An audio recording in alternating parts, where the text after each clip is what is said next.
Welcome to Perspective. As I alluded earlier, is that today we delve into matters state of the nation. This week, the head of state is expected to address the nation in what he will be tackling a lot of issues.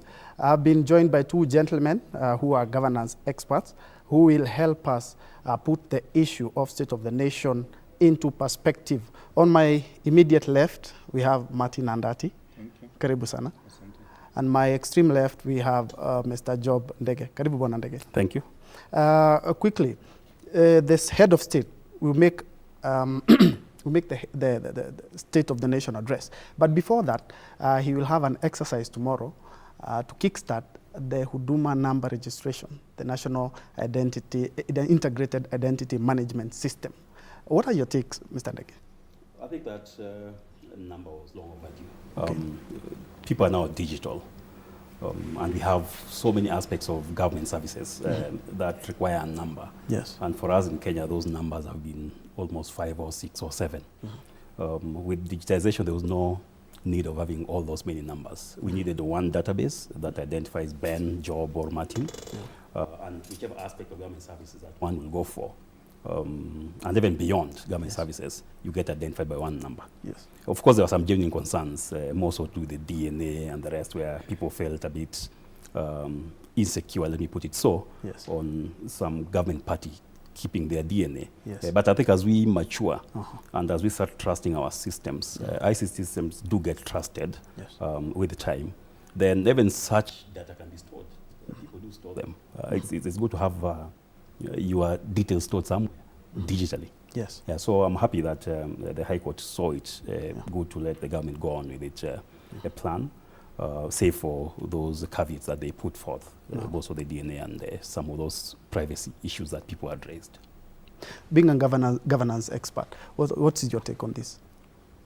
Just like he said, you know, we've had the social security number Yes. in the developed world for a very long time. In fact, most of the countries out there, they don't have IDs. You just have the social security number, and that is it. Then you have a passport. So the ID thing is colonial thing. It is a part of the carryovers that we got from the British. Yeah, so you don't need a driving license. You have all these cards, you know, the NHIF card. You have a birth certificate. You have a death certificate before you even die. They are so many. So, you know, Yes. basically what they are telling you is one number, and that is it. Yeah. And with that number, you will be able to get all the info that you need. If you are keying in the details for KRA, you do it on the phone here. You see nowadays even the license. Yes. Yes. Yes. It's very easy. All you need to do is once you give them your ID number, Yes. the policeman on the road is able to check on the phone and confirm whether your driving license is valid. Even Yes. insurance. Yes. That's how they are doing it. So with that number now, it makes it even easier. And you've seen we have the names. I had an occasion to interact with the Minister of Education when we were doing we are part of the task force that is doing school titling. Okay. So they came and did a presentation for us, and it was a wonderful thing. But you see, there are people who are fighting it when NEMIS was introduced, because a child gets that number, and you move with it from nursery school. If you change schools, you still have the number.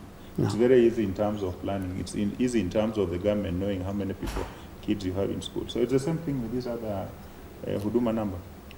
It becomes very easy for planning purposes. And you know, we should have even used that now to do the census, because it makes it easier, because you are capturing information about census is basically getting the same people. The only thing now, the courts have said you cannot compel anybody to go and participate. But you know, the census is mandatory. Yes. You must give certain information. So, but what the judges, I think, must have been misled on was the issue of the GPS coordinates. Yes. You know, as a land surveyor, the Americans did the GPS coordinates of this country a long time ago, 1994. Yeah, and they captured all the homes. They captured how many people are in all those homes. So they already have that data. So our civil society going to court to stop government from getting. The coordinates basically help you to locate where one's property is located, which is good for planning purposes, which is good for some of the things we want to do. So it's important to know which properties where, at what coordinates. And you know, even if you stop it nowadays, people go out there and if you walk to Science Corp or any of these shops which sell that gadget, you'll buy it. And it will be very easy for you to pick the coordinates. So there is nothing, that's actually an exercise in futility. The DNA bit is still, there are still issues. Yes. So that one you can leave it out. Now that we've, sorry to cut you short, now that we've mentioned the censor, which is always after 10 years, shouldn't have the government, I saw this online, somebody asking why the government did not enjoin these two exercises, perhaps to even cut down on costs. It was possible to enjoin them, but I think because the processes had started, Yes. the census planning had been ongoing for almost 2 or 3 years. Remember, the Huduma number is something that has been in government plans for a long time, but it became more urgent in the recent past. So I think because of timing, it became difficult to actually join them together. But yes, there should be one exercise, one database, one kit to collect my information and identify me.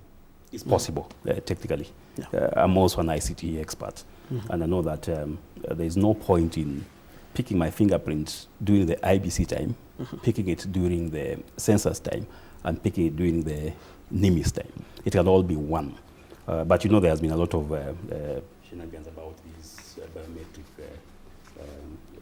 kitting for the census. Because there are people who don't really like Kenyans to know how many of such tribes there exist in this country. It's all politics. Yes. Yeah, but they should put politics aside and let us have an accurate count of how many are we. Yes. And how many are we in a county, how many are we in a ward, how many are we in a sub-county. It's good for everybody, it's good for planning. It's always good to know how many we are. Yes. So this is politics. Remember the census of the last, it was 2009? Yes. Yeah. There are a lot of funny numbers that came through. And in fact, that the minister then, Governor Oparanya, had to actually cancel some 4 county results. Yes. And we went back to using estimates to try to figure out how many people were there. Yeah. In the modern 21st century, for sure, not knowing how to enumerate, that's a problem. Okay. Switching gears, State of the Nation address by the President this week. He has always talked about the Big Four agenda. He's also expected to speak on the same. What do we expect? Well, that is supposed to be his legacy. So he's talked about those issues. He keeps on talking about them. The only challenge is like food security. We have enough food in some certain parts of the country. Then you have people dying in the other parts of the country. Yeah. So when you talk about food security and people dying, you know, it raises questions. But you know, here is not that we don't have the food. The food is there. But the issue is now the people who are in some parts of the country cannot access. Then you talk about universal health care. There was a rollout of the NHIF card. The universal, they did the piloting. Yeah. But beyond the piloting, we've not seen much happening. So they needed to roll it out, because I thought after you do piloting now, the next thing should have been the rollout. Yeah. Because they piloted in about 4 counties. Yes. So we Kisumu included, Nyeri, Machakos. So we thought now, Marsabit, we thought now, by now they should have fully rolled out. But you saw cases of people being detained in Kenyatta the other day. One of my cousins, Philip Arunga, had to team up with Biwot's daughter to raise money to pay for those people. So if they were having the cards, and if they had the resources, they should not have been detained in hostel. And then, of course, there are still the HR issues affecting the workers, which have not, in the health sector, which have not been addressed. Yeah. There are still issues of the medicines. You know? And you know, there is still the contention between the counties and the national function, the national government over who controls health. Because 80% of health is devolved. Because apart from Kenyatta, Moi referral, and Coast General, all the other hospitals have been given to the counties. But you still find almost all the money is still here. So we devolved the functions, but we didn't give the counties as much money commensurate with the kind of work that they are supposed to do. So that is a major issue. Then housing, very good concept. but the implementation seems to be a challenge. There has been too much talk about the paperwork. Yes. But when you talk to the people who are involved in planning, the fiscal planners and urban development, they have not been fully involved in the planning. So apart from a few counties which have signed the MOUs, we don't hear much of what is happening. Yes. Then even if you roll out the houses and the economy is not doing very well, will people have the capacity of buying those houses? So those are some of the questions that they will need to look at. So we will need, much as the president talks about those issues, we'll need to ask questions in terms of how are we implementing those programs. Ndege, Yes. the Big Four agenda, is it still on course? It is on course in the sense that the building blocks are being built. Martin has spoken quite well on several of those issues of the Big Four agenda. And also some of the bottlenecks that the president and basically the country is facing on that. But the fact that we have put some plans, or where the plans are not there, there is anticipation that we'll put solid plans to make them go through, to me is positive. Whether they can be delivered between now and 2022 because the president has a legacy to do, it's doubtful in most of them. In fact, from where I sit, things like corruption and unity of the nation probably become a better and more urgent legacy for the president than the Big Four, which probably should have even combined together the Vision 2030. There are a lot of programs that President Kibaki left under the Vision 2030 flagship that President Uhuru just moved into, which gives him latitude. It doesn't box him into 3 years of trying to do big things. He will have given himself from now to 2030 and say, by the time I leave office in 2022, at least I will have done this towards 2030. And then he builds the nation, he unifies people, he fights corruption. Remember, his State of the Nation address is a constitutional requirement as head of state. And he's supposed to talk about things under Article 10. And under Article 10, unity, integrity, which is now can put the handshake plus corruption, human rights, and the rest actually fall in. So I will probably urge him, if he gave me that latitude, to concentrate on corruption. There's quite some traction there, and you can save so much money. Some of these programs require a lot of money, and the money you lose in corruption, which people estimate at 300 billion to 600 billion, can do a lot of work for the country. So put the foundation, but fight corruption, because that one he has, as the head of the executive, he has a lot of latitude to actually stamp his authority and finish corruption, at least in the executive, and then pull over the judiciary and the legislature to also do the same. And they're unifying the rest of the country. Now that Ndege has commented something on corruption, the current political temperatures in the country, and especially 22 succession, are extremely high. Should the president try and tackle that issue so that to get back on track? Because I'm quite sure they are quite a hindrance when it comes to his Big Four agenda. But you see, cooling the temperature means stopping the fight against corruption. So you appease the political class who are feeling the political heat. Then you lose the rest of the Kenyans. Because currently Uhuru has a lot of goodwill from the masses out there. On the fight against corruption. You've seen Nurdin Haji and Kinoti being ranked as the people Kenyans, the institutions Kenyans trust most. So if the moment he backtracks, because for you to appease the faction in Jubilee which is trying to blackmail him, you must stop the fight against corruption. Then you lose it. So he loses the goodwill of the Kenyans. Once he loses the goodwill of the Kenyans, it means none of those things will be implemented. You cannot achieve any of the Big Four because they will steal all the money. The same way they carry the damn money and these other money, looting, sharing. They will do the same. Those are vultures. So, they are vultures and they don't care what happens. That's why you see they are obsessed with 2022. They are behaving like life starts and ends with 2022. Why is every other thing is 2022? No, they are not care. They don't care about manufacturing. They don't care about Kenyans are getting poorer. That's the truth. That's true. He must talk about the levels of our debt. we are borrowing money which is being stolen. You know, there are issues about the Eurobond. Up to now, we have not gotten satisfactory explanations from the executive on what they did with 2 Eurobonds. Yeah, because if they borrowed about 250 million, and that particular time the government had a cash crunch, we never saw where the money went to. Thika Superhighways was built with 31 billion. So they should have done 8 projects of that magnitude. If you are doing those kind of projects, the city would have come to a standstill. But there was nothing to show for it. So the trend has continued, and Uhuru must now come out. You know, we expect some of those, he should actually force some of his cabinet secretaries to step aside. Then those who have, where there is overwhelming evidence, on Friday we should expect Kamata Friday.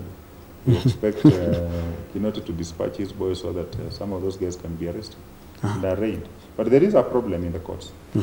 There is, people are losing faith in the courts, but there are also bottlenecks being created. I don't know whether it's because of the cash crunch. When you engage the people involved in the administration of justice, they tell you some of the cases are stalling in court because the DPP cannot provide statements, witness statements.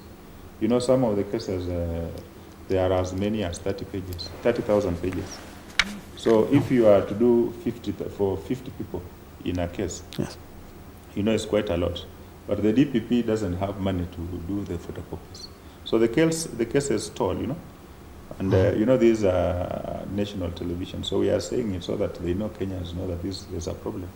So when you get the cases stuck, much as we are blaming the judiciary, we must also put blame where it is. So it means the ODPP is not being fully resourced the way they're supposed to. So that affects the delivery of justice. Yes. So all those issues come into play. And we expect Uhuru will need to talk about that. He must talk also about national cohesion. You know, some of those guys making noise in Jubilee have forgotten. When Uhuru took the oath of office in Kasarani, he didn't take as the president of Jubilee. He took as the president of the Republic of Kenya. And he has been very consistent. He says, look, I got 52%. Raila had 48%. So what do you want me to do to the rest of the Kenyans out there who didn't vote for me? But they also still pay taxes. So, which is good, because in the first time we were accusing him of being the president of Jubilee. So now he has come out, he is the president of the whole country. And the rest of the country now is with him. But a small faction who are used to hogging all the attention and looting public money are not happy. So naturally they'll continue making noise and trying to blackmail him. But he must stand his ground and know that he has the support of the majority of the Kenyans out there. Now that we are in counties, according to the Auditor General's report, there is massive looting and mismanagement of county funds. And yet the Senate, as usual, has always asked for more monies to go to the counties. Do you think the president should address that? Yes, in terms of devolution, because actually one of the things that Article 10 talks about is devolution. Devolution is to be strengthened, is something that Kenyans want, so he needs to mention something about that. And when it comes to corruption in the counties, I put a blame on the EACC. EACC in its structure spread to almost all the counties, if not regions. And it was expected that being close to where the action is, they will open their doors for people to whistleblow and do what they need to do. But unfortunately, they turned themselves into trainers of the counties. You find programs where a county invites EACC to help them look at their programs and help them seal corruption loopholes.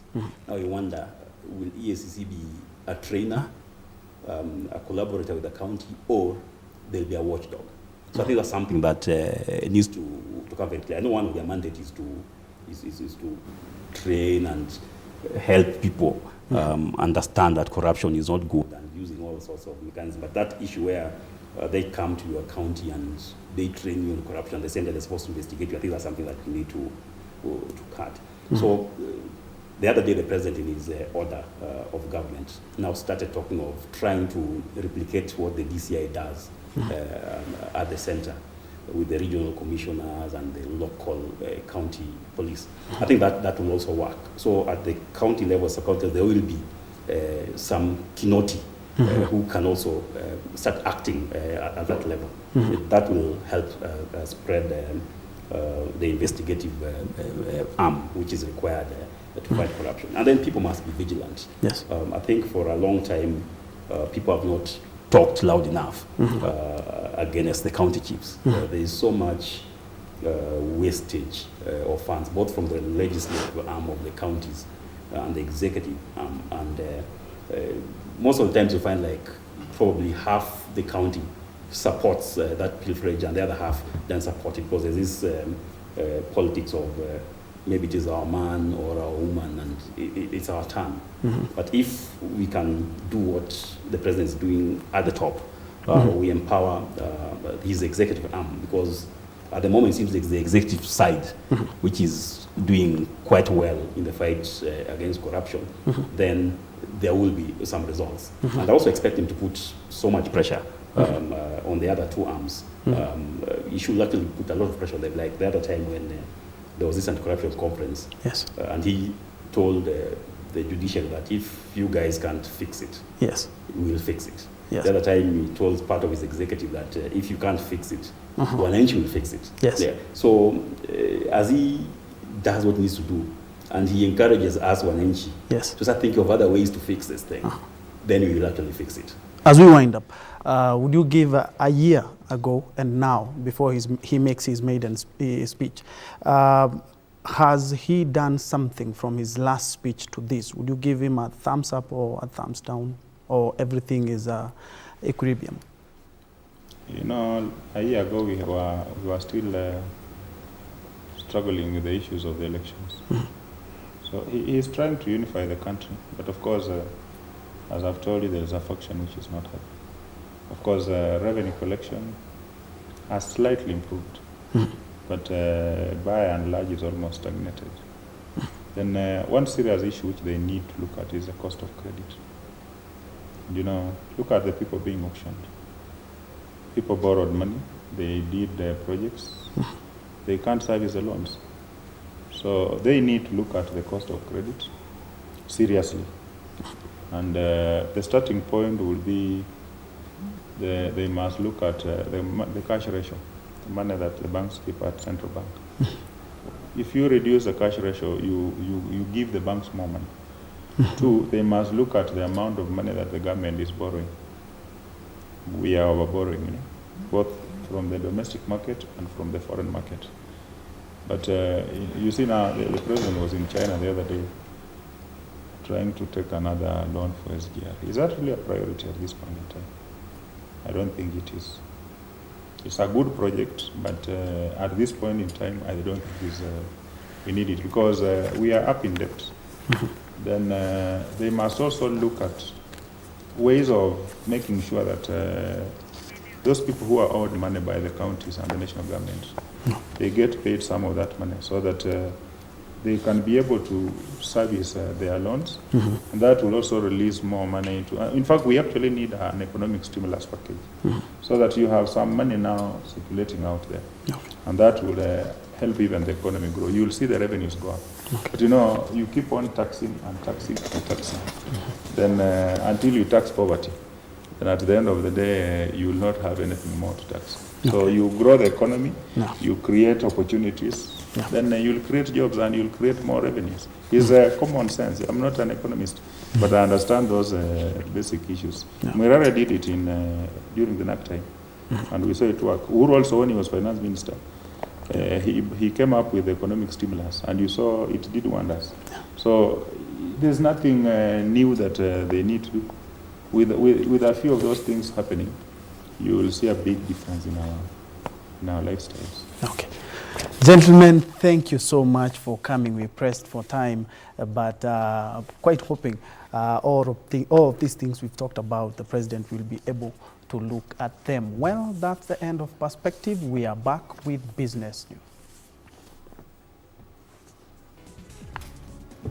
So